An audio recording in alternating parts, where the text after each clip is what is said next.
नमस्कार दोस्तों, आपका स्वागत है अपनी YouTube चैनल PFP में। आज हम सीमेंट सेक्टर के बारे में बात करने वाले हैं। इन स्टॉक्स में हमें कंटिन्यूसली गिरावट देखने को मिल रही है। इसका रीज़न समझने की कोशिश करेंगे।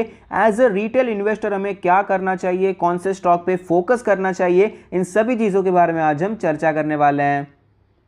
पिछले एक महीने में ज़्यादातर सीमेंट स्टॉक में हमें 15 से 25% की गिरावट देखने को मिलती है, क्योंकि दिसंबर क्वार्टर में वीक ऑपरेशनल परफॉर्मेंस देखने को मिला। उसका रीज़न है कि फ्यूल प्राइसेस बहुत ज़्यादा बढ़ चुके हैं और मल्टीपल रीजन्स में हमें डिमांड कम होती हुई नजर आती है। कोल प्राइसेस के बारे में बात करें तो पिछले एक ही महीने में साउथ अफ्रीकन कोल प्राइस 75% ऊपर चला गया है, ऑस्ट्रेलियन कोल प्राइस 52% ऊपर चला गया है। तो क्लियरली इसी का इम्पैक्ट हमें कंपनीज में देखने को मिल रहा है। सिर्फ कोल प्राइस ही नहीं, क्रूड प्राइसेस बढ़ चुके हैं, ओशन फ्रेट रेट्स बहुत ही ज़्यादा बढ़ चुके हैं। तो ये जो पूरा सिचुएशन यहाँ पर एमर्ज हो रहा है, ये सिर्फ एक कंपनी के लिए नहीं हो रहा है, पूरी इंडस्ट्री को ये सारा सामना करना पड़ रहा है। वैसे भी ये जो सीमेंट इंडस्ट्री है कोई हाई मार्जिन बिजनेस नहीं है। 8 से 10-12% के आसपास के मार्जिन पे ये काम करते हैं, उसमें भी हमें मार्जिन पर प्रेशर पड़ता हुआ नजर आता है। पूरा सीमेंट इंडस्ट्री मैक्रो इकोनॉमिक्स पे चलता है। अगर मैक्रो इकोनॉमिक्स अच्छा है, बुलिश है, तो सीमेंट सेक्टर अच्छा परफॉर्म करता है, सेल्स बढ़ता है, प्रॉफिट बढ़ता है। तो अभी फिलहाल इंफ्रास्ट्रक्चर पे आपको अच्छा खासा फोकस होता हुआ नजर आया, तो सीमेंट सेक्टर में अच्छी तेजी देखने को मिली। ज्यादातर स्टॉक्स हमें ऊपर जाते हुए नजर आए हैं, तो इससे वैल्यूएशन भी थोड़ा बहुत स्ट्रेच हो चुका था, ऊपर से मार्जिन पर प्रेशर आ रहा है। तो इन दोनों रीजंस की वजह से हमें भारी गिरावट यहां पर नजर आती है। तो कौन से स्टॉक्स पे हमें फोकस करना चाहिए, टॉप 3 स्टॉक्स के बारे में बात करेंगे। सबसे पहला स्टॉक है अल्ट्राटेक सीमेंट। 1,89,000 करोड़ की दिग्गज मार्केट कैप है। 6,000 के नीचे फिलहाल ये ट्रेड कर रहा है। 6.5% की गिरावट आज देखने को मिली है। 29 का PE रेशियो है। कंपनी के फाइनेंशियल ट्रेंड के बारे में बात करें तो आप देख पाएंगे रेवेन्यू हमें ईयरली बेसिस पे बढ़ता हुआ नजर आता है, और प्रॉफिटेबिलिटी के बारे में बात करें 2020 के मुकाबले प्रॉफिट्स हमें नीचे जाते हुए नजर आए हैं। फाइनेंशियल ट्रेंड को एक बार अगर आप देखेंगे तो आपको क्लियरली पता चलेगा कि 2019 के और 2020 के रेवेन्यू में कोई बड़ा डिफरेंस नहीं है। उसके बावजूद आपको प्रॉफिटेबिलिटी में बड़ा जंप देखने को मिलता है। उसका सिंपल रीजन है कि मार्जिन में हमें इंप्रूवमेंट देखने को मिला है। अब जो मार्जिन की वजह से स्टॉक ऊपर जा रहा था, अब वही मार्जिन हमें प्रेशर में आता हुआ नजर आता है। कंपनी के फंडामेंटल रेशियोज के बारे में बात करें, रिटर्न ऑन इक्विटी 12% है, ROC 14% है, जो कि अपने एवरेजेस से ऊपर जाते हुए नजर आते हैं। नेट प्रॉफिट मार्जिन 12% है, ये मार्जिन FY21 का है। फिलहाल तो मार्जिन हमें नीचे जाते हुए नजर आए हैं, लेकिन FY21 में मार्जिन बहुत अच्छे थे और अपने एवरेज से ऊपर गए थे। डेट टू इक्विटी के बारे में बात करें तो 0.46 का डेट टू इक्विटी रेशियो है, जो कि आपको कम होता हुआ नजर आया। ये मेरे हिसाब से अच्छा है। 0.5 के नीचे चल रहा है, तो ज़्यादा टेंशन लेने की ज़रूरत फिलहाल तो मुझे नज़र नहीं आती है। स्टॉक के चार्ट पर हमें क्लियरली पता चलता है कि 7,000 का level multiple times as a support देखने को मिला, और 8,000 के आसपास मल्टीपल टाइम हमें रेजिस्टेंस देखने को मिला। स्टॉक इसी रेंज में आपको ट्रेड करता हुआ नजर आया था, लेकिन एट लास्ट हमें ये 7,000 का लेवल टूटता हुआ नजर आया, और स्टॉक फिलहाल हमें 6,000 के आसपास नजर आता है। फिलहाल ये स्टॉक अपने सारे मूविंग एवरेज के नीचे है। 20 डेज के मूविंग एवरेज ने ऑलरेडी क्रॉसओवर कर दिया है, और 50 डेज का मूविंग एवरेज भी तैयारी में नजर आता है कि ये भी 200 डेज के मूविंग एवरेज के नीचे आ जाएगा। डेली RSI 23 है, वीकनेस आपको बहुत ज़्यादा नजर आती है। वीकली चार्ट के बारे में बात करें तो आप देख पाएंगे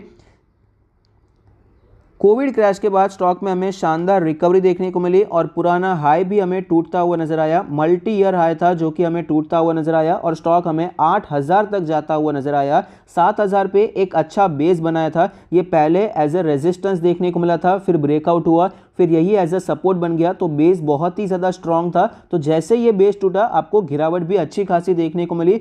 फोर्सफुल सेलिंग यहाँ पर हमें होती हुई नजर आई है। तो फिलहाल जो पहला सपोर्ट नजर आता है वो है 6,000 का लेवल, क्योंकि यहाँ पर पहले भी मार्केट ने सपोर्ट लिया है और यहाँ से आपको ये ऊपर जाता हुआ नजर आया है। तो 6,000 के लेवल पे हमें सपोर्ट एक्सपेक्ट करना चाहिए। भले ही आज क्लोजिंग आपको 20-30 रुपए नीचे होती हुई नजर आती है, उसका मतलब ये नहीं है कि सपोर्ट डिसाइसिवली टूट चुका है। यहाँ पर वापस हमें रिकवरी देखने को मिल सकती है। थोड़ा बहुत यहाँ पर ये सपोर्ट लेने की कोशिश करता हुआ नजर आ सकता है। वीकली RSI 31.09 है, वीकनेस बहुत है, उसमें कोई डाउट नहीं है। मंथली चार्ट के बारे में बात करें तो आप देख पाएंगे स्टॉक ने लॉन्ग टर्म में अच्छे रिटर्न्स बना कर दिए हैं, लेकिन जनरली सीमेंट सेक्टर में कोई बड़ा मल्टी बैगर यहां पर आपको दिखाई नहीं पड़ता। अगर आप वेल एस्टैब्लिश्ड कंपनी में पैसे डालते हैं तो ग्रेजुअल ग्रोथ ही आपको देखने को मिलती है, स्लोली स्लोली ऊपर जाते हैं। स्मॉल कैप्स और मिड कैप्स के बारे में बात करें, वो मार्केट शेयर बढ़ाते जाते हैं तो इससे आपको ग्रोथ मिल सकती है, लेकिन वेल एस्टैब्लिश्ड कंपनी जो ऑलरेडी अच्छे खासे पोजीशन पे काम कर रही है वहां पर आपको स्लो ग्रोथ यहां पर नजर आती है, जैसे हमें अल्ट्राटेक सीमेंट में देखने को मिला है। तो मंथली चार्ट पर भी हमें क्लियरली पता चलता है कि इसका जो स्ट्रॉन्गेस्ट सपोर्ट है वो 5000 के आसपास का बनकर आता है, क्योंकि यहाँ पर मल्टी ईयर रेजिस्टेंस देखने को मिला, जिसके बाद ब्रेकआउट हुआ और तेजी देखने को मिली। तो 6000 का लेवल अगर टूट भी जाता है तो 5000 का लेवल हमें दिखाई पड़ सकता है, और वो इस स्टॉक के लिए एक मेजर सपोर्ट की तरह दिखाई पड़ सकता है।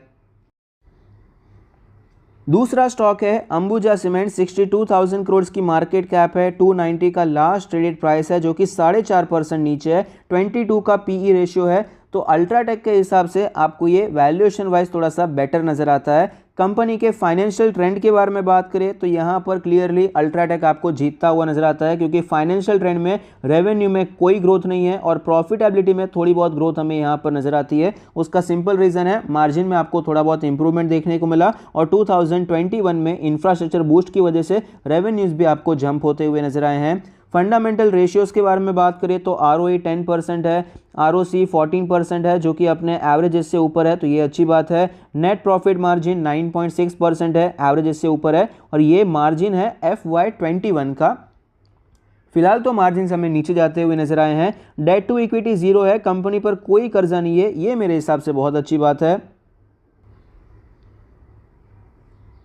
स्टॉक के चार्ट पर हमें क्लियरली पता चलता है कि 200 डेज का मूविंग एवरेज 360 के आसपास था, जहां पर स्टॉक ने कंसोलिडेट करने की कोशिश की, सपोर्ट लेने की कोशिश की, लेकिन स्टॉक आपको ओवरऑल वीक होता हुआ नजर आया। जब से ये 350 360 का लेवल टूटा है, फ्री फॉल यहां पर हमें दिखाई पड़ता है, और आज हमें 300 का लेवल भी टूटता हुआ नजर आया। डेली RSI 22 है, वीकनेस बहुत ज़्यादा है। वीकली चार्ट के बारे में बात करें तो वीकली चार्ट पर इसका जो वीकली RSI है 31 है, यहाँ पर भी आपको बहुत ज़्यादा वीकनेस नजर आती है। स्टॉक के सपोर्ट के बारे में बात करें तो आप देख पाएंगे यहाँ पर जो मल्टी ईयर हाई देखने को मिला, मल्टी ईयर रेजिस्टेंस था, वहाँ तक स्टॉक ऑलरेडी पहुँच चुका है, और फिलहाल जो इसका 200 वीक्स का मूविंग एवरेज है उसे भी ये अप्रोच करता हुआ नजर आता है। तो ये जो करंट मार्केट प्राइस के आसपास का जोन है, 290 फिलहाल प्राइस चल रहा है, तो 280, 270, 300, ये सारे जोन्स मल्टीपल टाइम रेजिस्टेंस की तरह देखने को मिले हैं, तो अभी सेम लेवल आपको एज अ सपोर्ट देखने को मिलेंगे। टेक्निकली अगर बात करें तो अंबुजा सीमेंट आपको अल्ट्राटेक के हिसाब से थोड़ा बहुत वीक नजर आता है। रीजन क्या है, ये ऑलरेडी अपने मल्टी ईयर रेजिस्टेंस पे पहुंच चुका है, जबकि अल्ट्राटेक अब तक नहीं पहुंचा है। अल्ट्राटेक का वो लेवल 5000 का लेवल है, जबकि वो स्टॉक अब तक 6000 पे ट्रेड कर रहा है, ये ऑलरेडी आपको यहां तक पहुंचता हुआ नजर आता है। तो क्लियरली यहां पर आपको टेक्निकली वीकनेस ज्यादा देखने को मिली है। तो इसका सपोर्ट तो फिलहाल यही हो जाता है 270 280 के आसपास का जोन। इसके नीचे अगर जाता है तो बहुत ही ज़्यादा वीक होता हुआ नज़र आ सकता है। तीसरा स्टॉक है ACC लिमिटेड। 39,000 करोड़ की मार्केट कैप है, 1956 का लास्ट ट्रेडेड प्राइस है, जो कि 5.5% नीचे है, 21 का PE रेशियो है। तो वैल्यूएशन वाइज ये भी हमें अल्ट्राटेक से सस्ता नजर आता है। कंपनी के फाइनेंशियल ट्रेंड के बारे में बात करें तो यहाँ पर भी अल्ट्राटेक से पीछे नजर आता है, क्योंकि कोई आपको पैटर्न नज़र नहीं आता है, यहाँ पर आपको कोई ग्रोथ नज़र नहीं आती है। प्रॉफिट्स के बारे में बात करें तो प्रॉफिट आपको ऊपर जाते हुए नजर आए हैं। सेम रीज़न है, यहाँ पर इंफ्रास्ट्रक्चर में बूस्ट आया था, मार्जिन्स भी थोड़े बहुत इंप्रूव हो गए, तो प्रॉफिटेबिलिटी में आपको यहाँ पर जंप नज़र आता है, लेकिन कोई कंसिस्टेंसी यहाँ पर रेवेन्यू में और प्रॉफिट में दोनों में दिखाई नहीं पड़ती। फंडामेंटल रेशियोज के बारे में बात करें तो ROE 11% है, ROC 14% है, जो कि अपने एवरेजेस से नीचे है। नेट प्रॉफिट मार्जिन 10% से ऊपर है, ये भी FY21 का ही है, फिलहाल तो नीचे ही गया है। डेट टू इक्विटी 0 है, कंपनी पर कोई कर्जा नहीं है, ये हमें सिचुएशन अच्छी नज़र आती है। स्टॉक के चार्ट पर हमें क्लियरली पता चलता है कि 2600 पे हाई बनाने के बाद स्टॉक में गिरावट देखने को मिली। इसका जो एक इंपॉर्टेंट लेवल था अप्रॉक्सीमेटली 2200 के आसपास का था। यहाँ पर एक फेक ब्रेकडाउन हुआ, फिर रिकवरी आ गई, फिर आपको थोड़ा बहुत कॉन्सोलिडेट करता हुआ नजर आया, फिर से यहाँ पर गिरावट देखने को मिली है। तो फिलहाल ये स्टॉक ने अपना इंपॉर्टेंट लेवल तोड़ दिया है, अपने सारे मूविंग एवरेज के नीचे ट्रेड करता हुआ नजर आता है। डेली RSI 30 है, वीकनेस बहुत ज़्यादा है। वीकली चार्ट के बारे में बात करें तो वीकली चार्ट पे इसका जो मल्टी ईयर रेजिस्टेंस हमें नजर आता है वो लेवल है 1780 1800 के आसपास का लेवल, और फिलहाल ये स्टॉक 1960 के आसपास हमें ट्रेड करता हुआ नजर आता है। अपने 100 वीक्स के मूविंग एवरेज पर ट्रेड कर रहा है। वीकली RSI भी 37 है। तो क्लियरली वीकनेस तो तीनों स्टॉक में है, पूरे सेक्टर में आपको वीकनेस नजर आती है। सपोर्ट के बारे में बात करें तो यहाँ पर सबसे पहला सपोर्ट, इंपॉर्टेंट सपोर्ट 1800 के आसपास का लेवल ही नजर आता है। उससे पहले कोई खास हमें बड़ा सपोर्ट यहाँ पर नजर नहीं आता। 3 स्टॉक्स हमने यहाँ पर डिस्कस किए हैं, अल्ट्राटेक, अंबुजा और ACC। तीनों स्टॉक्स ओवरऑल आपको अच्छे नजर आते हैं, लेकिन मेरा मानना है ये जो पूरा सीमेंट इंडस्ट्री है एक छोटे रिटेल निवेशक के पोर्टफोलियो में अगर नहीं भी होता है तो भी कोई बड़ा इशू नहीं है। अगर आपका पोर्टफोलियो साइज बड़ा है तो आप यहां पर एलोकेशन करने के बारे में सोच सकते हैं, और यहां पर मेरा मानना है अल्ट्राटेक सीमेंट बेस्ट नजर आता है। मुझे ACC, अंबुजा में पसंद यह है कि इन पर कर्जा नहीं है। कर्जा नहीं है ये अच्छी बात है, लेकिन दूसरे सारे जो परफॉर्मेंस यहां पर नजर आते हैं, रेवेन्यू में कोई खास ग्रोथ नहीं है, प्रॉफिटेबिलिटी में कोई खास आपको ग्रोथ नजर नहीं आती है, मार्जिन्स आपको अल्ट्राटेक के कंपेरेटिवली बेटर नजर आते हैं। इसलिए मेरे हिसाब से अल्ट्राटेक सीमेंट आपकी चॉइस होनी चाहिए अगर आप यहां पर निवेश करना चाहते हैं। और इस सेक्टर में आपको बहुत ज़्यादा एलोकेशन करने की ज़रूरत नहीं है, बहुत ज़्यादा हैवी नहीं होना चाहिए। ये जो कंस्ट्रक्शन हो गया, इंफ्रास्ट्रक्चर रिलेटेड सेक्टर हो गया, ये काफ़ी ज़्यादा साइक्लिकल सेक्टर होता है। तो जब स्टॉक्स में बहुत ही ज़्यादा बुरा समय चल रहा होता है, ऐसे ही टाइम पे हमें निवेश करने के बारे में सोचना चाहिए, और जो एलोकेशन है वो भी कंट्रोल में रखना बहुत ही ज़्यादा ज़रूरी हो जाता है। तो यहाँ पर ज़्यादा से ज़्यादा 2-3% अगर आपका पोर्टफोलियो बड़ा है तो उस हिसाब से आपको एलोकेशन करने के बारे में सोचना चाहिए। ज़्यादा एलोकेशन यहां पर ना करें तो मेरे हिसाब से बेहतर रहेगा। ये मेरा व्यू है, आपका क्या व्यू है मुझे कमेंट बॉक्स में जरूर बताइए। Thank you, stay happy, happy investing.